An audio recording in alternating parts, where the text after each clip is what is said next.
못하지만 우리 삶의 자리에서 마음 모두 하나님 앞에 기도드리심으로 수요 예배를 하나님 앞에 드리겠습니다. 감사함으로 그의 문에 들어가며 찬송함으로 그의 궁정에 들어가서 그에게 감사하며 그의 이름을 송축할지어다. 여호와는 선하시니 그의 인자하심이 영원하고 그의 성실하심이 대대에 이르리로다. 아멘.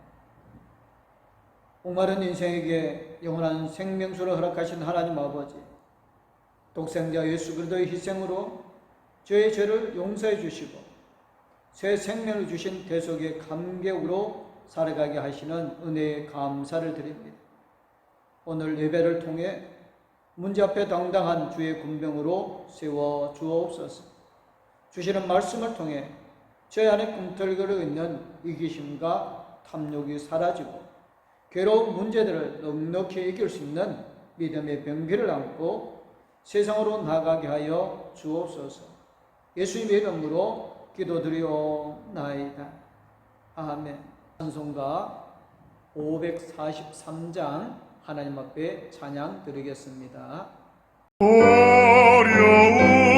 일 당할 때 나의 믿음 작으나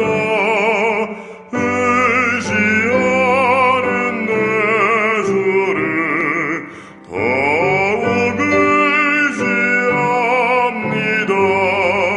세월 지나갈수록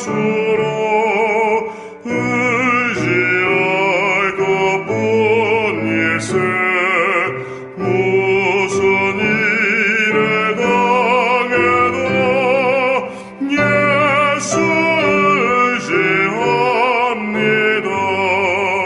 성령께서 내 마음 밝히 비춰주시니 인도하심 따라서 주만 의지합니다. 세월 지나갈수록 의지할 것뿐 일세 무슨 일에 당해도 예수 의지합니다. 밝을 때의 노래와 어두울 때의 기도로 위대할 때 도움을 주께 간구합니다. 세월 지나갈수록 의지할 것뿐 일세 무슨 일에 당해도 예수 의지합니다. 생명이 있을 동안에 예수 의지합니다. 천국 올라가도록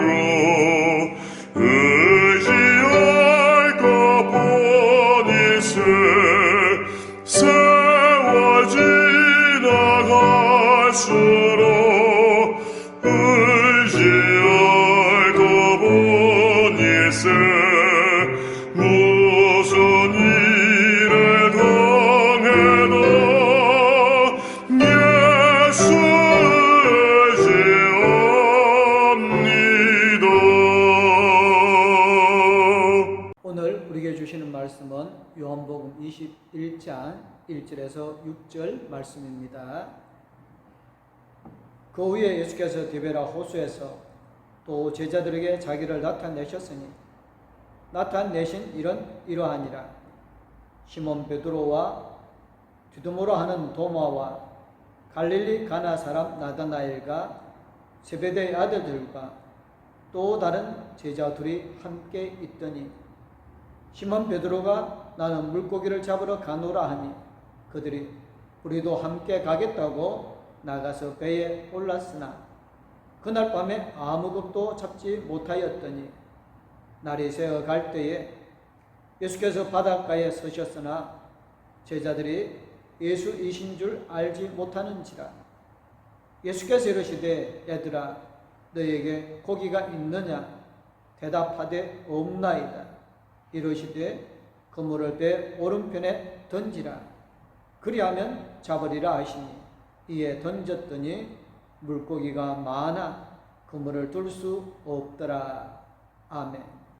546장 하나님 앞에 찬양 드리겠습니다. 주님 약속하신 말씀 위에서 영원토록 주를 찬송하리라.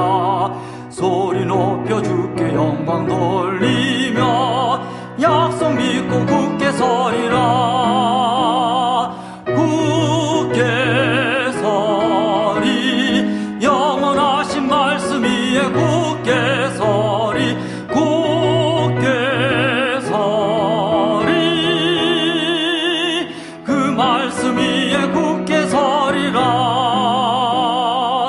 주님 약속하신 말씀 위에서 세상 염려 내게 엄습할 때에 용감하게 힘써 싸워 이기며 약속 믿고 굳게 서리라.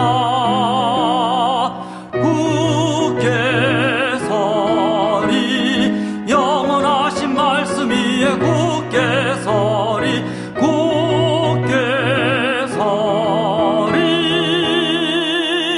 그 말씀 위에 굳게 서리라.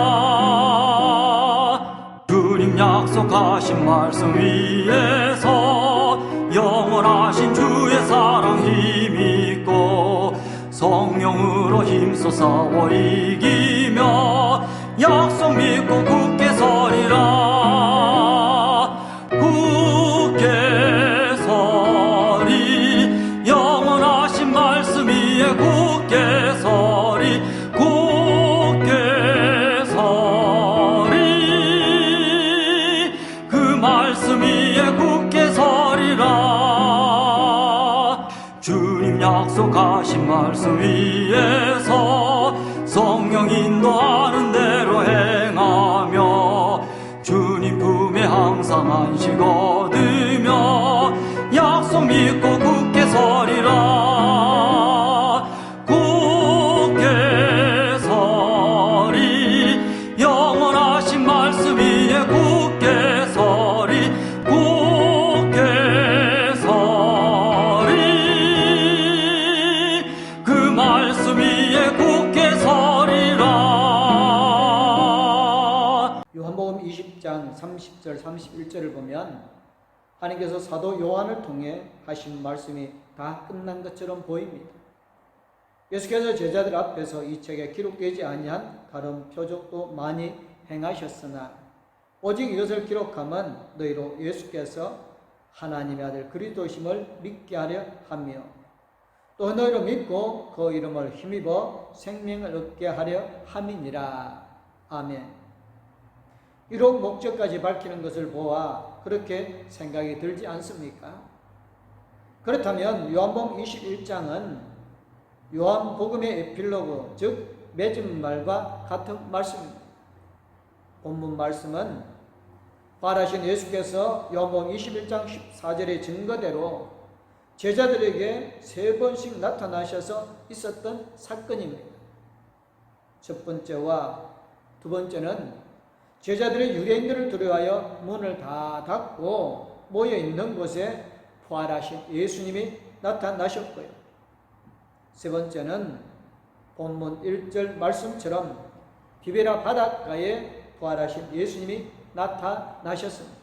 그곳에는 본문 2절의 말씀이 기록하고 있듯 시몬 베드로와 기둥을 하는 도마와 갈릴리 가나 사람 나다나엘과 세베대 아들들과 또 다른 제자 둘이 있었습니다.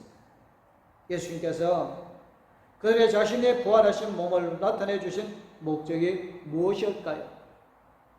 예수께서 제자들에게 자신이 분명히 부활했음을 보여주시기 위해서였습니다. 제자들이 어떤 사람들입니까? 부활하신 예수님을 가장 먼저 만났던 막달라 마리아로부터 예수님의 부활의 소식을 듣고서도 전혀 믿지 않았던 사람들입니다. 예수님께서 닫혀있는 문을 통과하셔서 나타나셨는데도 믿지 않았던 사람들이죠. 예수께서 자신의 손과 옆구리를 보여주실 때에 비로소 예수님의 부활을 믿은 사람들입니다. 제자들이 모여 있을 때에 없었던 도마도 불신하기는 마찬가지였습니다. 제자들로부터 부활하신 예수님을 보았다는 증언을 듣고도 도마는 믿지 않았습니다. 도마 역시 예수님으로부터 내 손을 내밀어 나의 못 박혔던 손과 창에 찔렸던 옆구리에 넣어보라는 말씀을 듣고서 믿었습니다. 그런 제자들을 볼 때 예수님께서 얼마나 미심쩍겠습니까? 예수님께서 디베라 바닷가에 모여있는 제자들에게 또 다시 나타나심으로 자신의 부활을 확실하게 증거하셨던 것입니다. 부활하신 예수님께서 디베라 바닷가에 모여있는 제자들에게 나타나신 또 한 가지 목적이 있었습니다. 이후 제자들이 무엇을 감당해야 하는가를 일깨워 주기 위함이었습니다. 그도 그럴 것이 본문 3절을 보면 디베라 바닷가에 모여있던 제자들이 모두 고기를 잡으러 갑니다. 그들은 이전의 생업으로 돌아가는 것이 예수님의 부활 후에 자기들이 해야 할 일이라고 생각했을지도 모릅니다. 시몬 베드로가 나는 물고기를 잡으러 가노라 하니까 나머지 제자들이 뭐라고 하죠? 우리도 함께 가겠다 하며 다 밖으로 나가서 배에 오르지 않았습니다. 생각해보면 예수님께서 죽으신 후 제자들은 많이 허탈했을 것입니다. 그토록 의지가 되었던 예수님께서 자기들과 함께 계시지 않는 상황을 맞게 된 제자들은 얼마나 허탈하고 외롭고 아쉬웠겠습니까? 그런 나머지 제자들 중 일부가 예루살렘으로도 출발하여 갈릴리에 있는 베드로의 집에 머물며 함께 생활했을 것입니다. 그리고 베드로의 주도로 나머지 6 제자들과 함께 고기를 잡으러 갔던 것입니다. 베드로를 비롯하여 6 제자들이 사도로서의 사명을 잃어버렸을까요? 요한복음 20장 21절을 보면 예수님께서 제자들에게 평강을 빌어주시면서 아버지께서 나를 보내신 것 같이 나도 너희를 보내노라고 말씀하시는 장면이 나옵니다. 그 말씀처럼 예수님은 11 제자들을 보냄을 받은 자 곧 사도로 세우셨습니다. 그럼에도 과연 베드로가 자신이 사도임을 망각하고 소명받기 이전의 모습인 업으로 완전히 돌아갔을까요? 그렇게 생각할 수도 있습니다. 만약 베드로가 부활하신 예수님을 만나보지 못했다면 그럴 수도 있습니다. 하지만 베드로는 갈릴리로 오기 전에 예루살렘에서 부활하신 예수님을 만났습니다. 아무리 생각이 없기로서니 부활하신 예수님을 만난 베드로 사도가 자기에게 주신 예수님의 사명을 망각하고 소명받기 전의 모습으로 돌아갈 수 있었겠습니까? 마가복음 16장 7절을 보면 베드로는 하나님께서 천사를 통해 주신 예수께서 너희보다 먼저 갈릴리로 가시나니 전에 너희에게 말씀하신 대로 너희가 거기서 배우리라는 말씀을 따라 갈릴리로 갔고요. 또 부활하신 예수님께서 오실 때까지 기다리는 동안 베드로가 고기를 잡으러 가자고 주도했고 나머지 제자들도 베드로를 따라 고기를 잡으러 갔던 것입니다. 어떻게 되었습니까? 본문 3절을 보니까 아무것도 잡지 못했습니다. 밤이었음에도 아무것도 잡지 못했다는 것은 예사스러운 일이 아닙니다. 디베라 바닷가는 밤에 가장 고기가 많이 잡히지 않았습니다. 그곳의 낮의 기온은 매우 뜨겁습니다. 바다의 수면도 따뜻하다 못해 뜨겁습니다. 그러면 고기들은 시원한 깊은 물 밑으로 내려가 버리는 것입니다. 그러다가 서늘한 밤이 되면 고기들은 서늘한 바다의 수면에 가까이 올라오는 것입니다. 그래서 밤에 고기를 많이 잡을 수 있었던 것입니다. 더기 베드로를 비롯한 제자들은 갈릴리 어부로 고기 잡는 일에는 베테랑입니다. 그런데 그들이 밤새 그물질을 했지만 아무것도 잡지 못했던 것입니다. 그것은 특별한 사유가 있지 않으면 일어날 수 없는 일입니다. 본문 4절을 보니까 그때에 부활하신 예수님께서 디베라 바닷가에 나타나셨습니다. 안타깝게도 제자들은 그때에도 예수님이신 줄 알지 못했습니다. 달이 새어가는 아침이므로 물체를 분간할 수 있는 시간이었는데 말입니다. 왜 못 알아보았을까요? 밤새 고기를 잡는 중노동에 시달리느라고 몸도 마음도 많이 지쳐 있었을 테고요. 게다가 한 마리도 잡지 못함으로써 더더욱 많이 지쳐 있었기 때문입니다. 그보다 제자들이 부활하신 예수님을 알아보지 못한 이유는 바로 영적 무지 때문이었습니다. 제자들의 영적 무지는 이미 정평나 있지 않습니까? 부활하신 예수님을 만난 여인들에게서 부활 소식을 들을 때부터 무덤 안으로 들어가서 예수님의 시신이 사라진 것을 본 것과 엠마오로 가던 중 부활하신 예수님과 함께 동행하던 때까지 제자들은 단 한 번도 부활하신 예수님을 인식하지 못했습니다. 이처럼 제자들의 영적 무지는 과거로부터 본문의 시점까지 계속되어 왔던 것입니다. 본문 5절을 보니까 예수님께서 먼저 제자들에게 말을 건넵니다. 얘들아, 너에게 고기가 있느냐? 긍정적으로 물으셨습니다. 그런데 헬라어 원문을 보면 부정 의문문입니다. 너희들이 아무 고기도 잡을 수 없었겠지, 그렇게 물으셨습니다. 왜 한글 번역자는 긍정적으로 묻지 않고 부정적으로 물으셨을까요? 예수님께서 제자들의 죄에 아무리 고기 잡는 일에 전문가라 해도 내가 함께하지 않으면 아무것도 할 수 없다는 것을 깨우쳐 주기 위해서 그렇게 물으셨겠지요. 그런 의미를 담아서 예수님이 지금 제자들에게 목소리를 들려주고 있습니다. 그런데 제자들은 그 목소리의 주인공이 부활하신 예수님인 줄 알지 못했습니다. 없나이다 라는 답변만 하지요. 본문 6절을 보니까 예수님께서 제자들에게 다시 한번 말합니다. 그물을 배 오른편에 던지라, 그리하면 잡으리라고요. 왜 오른편일까요? 유대인들에게 오른쪽이 행운을 가져다 주기 때문일까요? 예수님께서 통속적인 그런 것 때문에 말씀하셨을 리가 만무합니다. 고기 잡는 전문가인 제자들로 하여금 부활하신 예수님의 신적 능력인 전지전능하심을 보여주시기 위함이 아닐까요? 제자들은 예수님의 말씀에 순종하여 오른편에 그물을 던졌습니다. 본문 6절은 고기가 많아 그물을 들 수 없더라고 증가합니다. 그 말씀은 단순히 물고기를 많이 잡았다는 사실 이상의 의미가 있습니다. 그물을 들다 해서 들다의 헬라어는 헬큐오입니다. 이 단어는 요한복음 6장 44절에 나를 나타내신 아버지께서 이끌지 아니하시면 아무도 내게 올 수 없느니란 말씀 가운데 이끌다라는 동사의 뜻과 똑같습니다. 요한복음 12장 32절에 내가 땅에서 들리면 모든 사람이 내게로 이끌겠노라는 말씀 중 이끌다와도 똑같은 것입니다.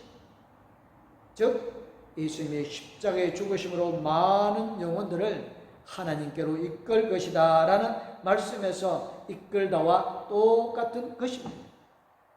그렇다면 하나님의 사도 요한을 통해 본문 6절의 말씀을 기록하시면서 제자들에게 구원에 관한 큰 사명을 주셨던 것입니다. 즉 그물을 끌어올리는 일을 통해 장차 많은 영혼을 이끌어 구원받게 할 사명을 제자들에게 불어넣어 주신 것입니다. 따라서 본문은 단순히 고기 잡는 문제가 아니라 제자들에게 영혼 구원의 사명이 예수님의 명령을 따를 때만이 가능한 말씀을 보여주신 것입니다. 사랑하는 성도 여러분, 제자들이 디베라 바닷가에서 예수님을 만나고 예수님의 말씀대로 그물줄 하기까지 그들의 미래는 불확실하였습니다. 부활하신 예수님을 만나려고 기다리는 동안 고기를 잡은 사실처럼 다시 업으로 돌아갈지도 모를 일이었습니다. 예수님께서 자기들과 함께 계시지 않는 동안은 그들은 무엇을 해야 할지 몰랐습니다. 예수님을 만나고 예수님께서 명령하시는 일을 했을 때에 비로소 앞으로 자기들이 무엇을 해야 하는가를 알게 되었던 것입니다. 다시 말해 자기들의 불확실한 미래가 확실하여졌던 것입니다. 그렇다면 저와 여러분의 불확실한 미래도 예수님께 맡겨야 합니다. 예수님께서 저와 여러분 나아가 우리의 봉독교회의 미래를 확실히 가르쳐 주실 것입니다. 본문에 나타난 제자들의 모습을 보십시오. 고기 잡는 일에서만큼은 전문가로서 게다가 고기를 잘 잡히는 밤에 그무질을 했지 않습니다. 응당 많이 잡아서 귀구할 것을 기대했습니다. 만선이 될 것을 기대하였습니다. 그러나 기대는 무참하게 깨져버리고 참담한 결과를 맛보게 되었습니다. 아무것도 잡지 못하였습니다. 그런데 여러분, 오히려 고기가 잘 잡히지 않을 때에 신기한 일이 벌어지고 말았습니다. 날이 밝아올 때에 부활하신 예수님께서 나타나셨으나 그들이 알지 못했지요. 그렇다면 제자들은 어떤 낯선 사람의 그물을 오른편에 던지라는 말을 들은 것입니다. 제자들이 어떻게 낯선 사람의 말을 들었을까요? 좀 이상하지 않습니까? 그런 제자들에게 예수님의 많은 고기가 잡히는 과정을 보여주시며 앞으로 제자들이 나아가야 할 방향과 사명을 분명하게 제시하였던 것입니다.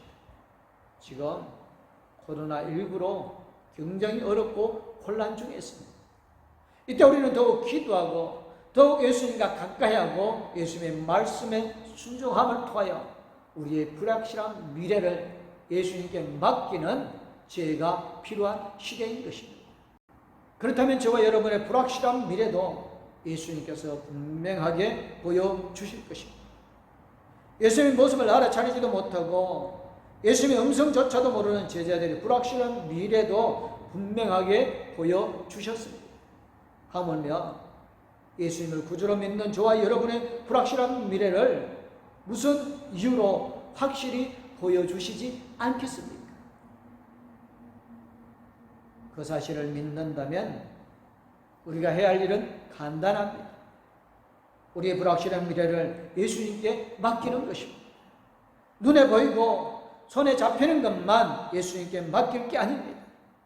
우리 자신의 불확실한 미래 모두를 예수님께 맡겨야 합니다. 우리 봉독교회의 불확실한 미래도 예수님께 맡기십시다. 우리 가정의 불확실한 미래도 예수님께 맡기십시다. 우리 생업의 불확실한 미래도 예수님께 맡겨보십시오. 여기서 본문의 말씀에 등장한 저들이 주셨던 분명하고도 확실한 미래를 우리에도 똑같이 보여주시며 사명을 맡겨주실 것입니다. 믿으십니까? 아무쪼록 이제부터 저와 여러분은 우리의 모든 불확실한 미래를 예수님께 맡깁시다. 그래 함으로써 앞으로의 불확실한 신앙과 삶은 예수께서 책임져 주시는 것을 늘 체험하고 살아가는 우리 모든 성도님들이 되어주시기를 주님의 이름으로 축원합니다. 아멘. 기도하겠습니다. 은혜와 사랑, 위로와 소망과 기쁨을 더해 주시는 하나님, 예수 그리스도의 부활을 보았음에도 믿지 못하였던 제자들이지만 그들을 찾아가 주셨고 그들에게 미래의 비전, 주님의 말씀에 순종할 때 풍성함을 얻게 되어지는 것을 보여주셨습니다. 하나님, 코로나19의 확산으로 이번 주까지 교회에서 예배드리지 못합니다. 하지만 우리의 모든 미래를 하나님께 맡겨서 하나님의 인도를 받는 지혜롭고 복된 공동교회의 모든 성도들이 되어지게 하여 주실 줄 믿습니다. 하나님, 우리의 미래를 주께 맡겨니 아름답고 복된 길로 인도하여 주시옵기를 우리 주 예수 그리스도 이름으로 기도드리옵나이다. 아멘.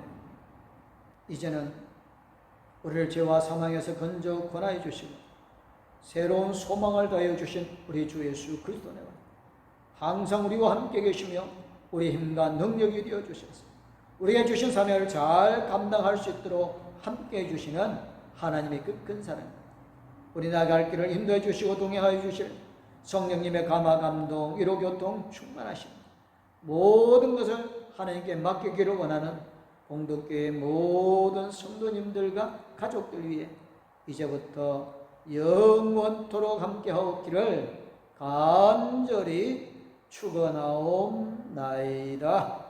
아멘.